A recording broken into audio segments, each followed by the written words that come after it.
شروع اللہ کے نام سے جو بڑا مہربان نہایت رحم کرنے والا ہے۔ روزے کا مقصد اللہ تعالیٰ نے حصول تقوی بیان فرمایا ہے، لعلکم تتقون، تاکہ تم متقی بن جاؤ۔ تقوی یعنی نیکی کے کاموں میں خوب بڑھ چڑھ کر حصہ لینا اور گناہوں سے اجتناب کرنا، اللہ تعالیٰ سے ڈرتے ہوئے اللہ کے اوامر و نواہی پر عمل کرنا، اخلاق حسنہ کو اپنانا اور برے اعمال کو ترک کرنا۔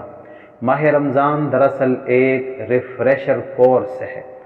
اس ایک مہینے میں انسان اللہ تعالیٰ کے حکم کے مطابق حلال اشیاء کو بھی اللہ کے بتائے ہوئے وقت کے مطابق چھوڑ دیتا ہے، تو حرام اشیاء سے بچنا بالاولیٰ ضروری ہے۔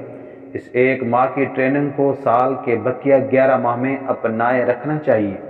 جب اس عادت سے انسان انحراف کرنا شروع کرتا ہے تو پھر آئندہ سال کا رمضان اس کی یاد دہانی کے لیے آ جاتا ہے۔ اس طرح رمضان کے روزے کا مقصد فقط تقوی کا حصول ہے۔ یہی وجہ ہے کہ روزہ دار جب کسی گناہ کا ارادہ کرتا ہے تو روزے کو یاد کرتے ہی اس پر عمل کرنے سے باز رہتا ہے۔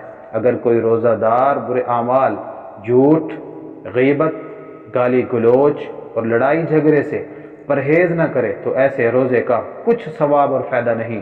ارشاد نبی صلی اللہ علیہ وسلم ہے، من لم یدع قول الزور والعمل به فلیس للہ حاجۃ فی ان یدع طعامہ وشرابہ۔ جس آدمی نے جھوٹ اور برے کام نہ چھوڑے تو اللہ تعالیٰ کو کوئی ضرورت نہیں کہ وہ اپنا کھانا پینا چھوڑ دے۔ اللہ کریم سے دعا ہے کہ اللہ مجھے اور آپ سب کو روزے کو صحیح مقصد کے ساتھ رکھنے کی توفیق عطا فرمائے، آمین یا رب العالمین۔